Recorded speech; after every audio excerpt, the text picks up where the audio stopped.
जय हिंद साथियों, नमस्कार। स्वागत है आप सभी का।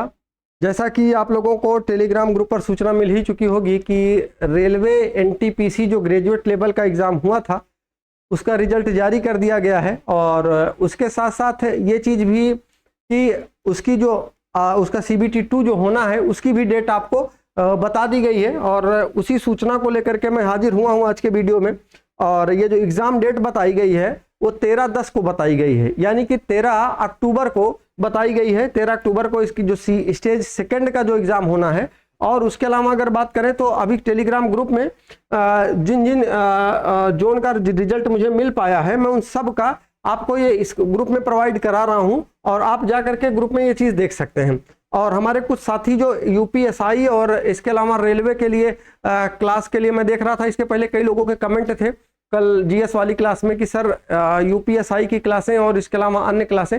तो दोस्त अभी कुछ कारण की वजह से क्लास नहीं पढ़ा पा रहा था, लेकिन हाँ ये है कि अभी जब UPSSC पेट का जब पेपर था उसके पहले हम लोगों ने एक बहुत ही बेहतर काम एज ए प्रायोगिक तौर पे किया था कि उसमें कोई एक टॉपिक ले लिया जाता था और उस टॉपिक को जैसे मैथ और रीजनिंग में था तो वो लगभग 25 से 30 मिनट का वीडियो बनता था, लेकिन जब GS की बात करें तो 10 से 15 मिनट में टॉपिक खत्म हो जाता था। और अभी सर ने आपको GS में 2 टॉपिक उसमें पढ़ाया भी है, कल और एक आज।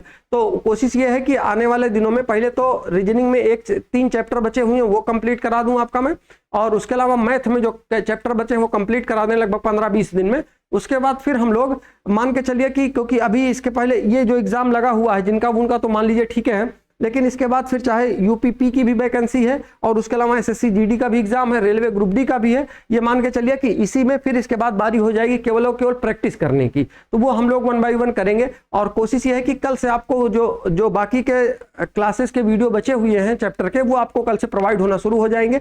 शुरू में 2-4 वीडियो आपको रिकॉर्डेड फॉर्म में मिलेंगे, उसके बाद बाकी जो वीडियो होगी वो आपको कहीं ना कहीं लाइव फिर आपसे मैं जुड़ करके बात करूंगा। और किसी तरीके का कोई सलाह हो सुझाव हो आप कमेंट कर दीजिएगा, उस पर जरूर मैं गौर करूंगा। क्योंकि राहुल ने कमेंट किया था कि सर UPSI में जो मूल विधि है उसके संबंध में, तो देखिएगा अभी GS के जो टीचर हैं अन्य उनसे भी मैंने बात करी, क्योंकि दोस्त 2 सब्जेक्ट ऑलरेडी मैं पढ़ा रहा हूँ, मैथ रीजनिंग। और अगर मैं तीसरे सब्जेक्ट पे ध्यान देता हूँ ना तो उसको ऐसा नहीं कि आकर के कहीं से कुछ भी पढ़ा दूं, नहीं, उसमें टाइम देना पड़ता है, उसमें चीज़ों को कलेक्ट करना पड़ता है। तो अगर देखिए टीचर कोई मिलता है, क्योंकि दोस्त हम जहाँ पे भी हैं यहाँ पे ऑनलाइन पढ़ाने का अनुभव लोगों का नहीं है। ऐसा नहीं कि मैं कोई बहुत बड़े शहर में हूँ, प्रयागराज में हूँ या लखनऊ में हूँ या दिल्ली में हूँ, नहीं, बल्कि हम जिस भी शहर में यहाँ पे मतलब आप ये समझिए ऑफलाइन तो पढ़ाने वाले लोग मिल जाते हैं लेकिन ऑनलाइन पढ़ाने वाले लोग नहीं है। तो कोशिश करूंगा कि अगर कोई भी व्यक्ति जो निकल करके आए उनमें से, क्योंकि जो ऑफलाइन क्लासें हम लोगों की चल रही हैं उसमें ऑफलाइन वाले में ये बात है कि उसमें मतलब उनको जब कहा जाता है तो थोड़ा सा आप देख रहे हैं GS वाले सर भी पढ़ाते हैं तो थोड़ा सा हेजिटेशन उनके अंदर भी रहता है।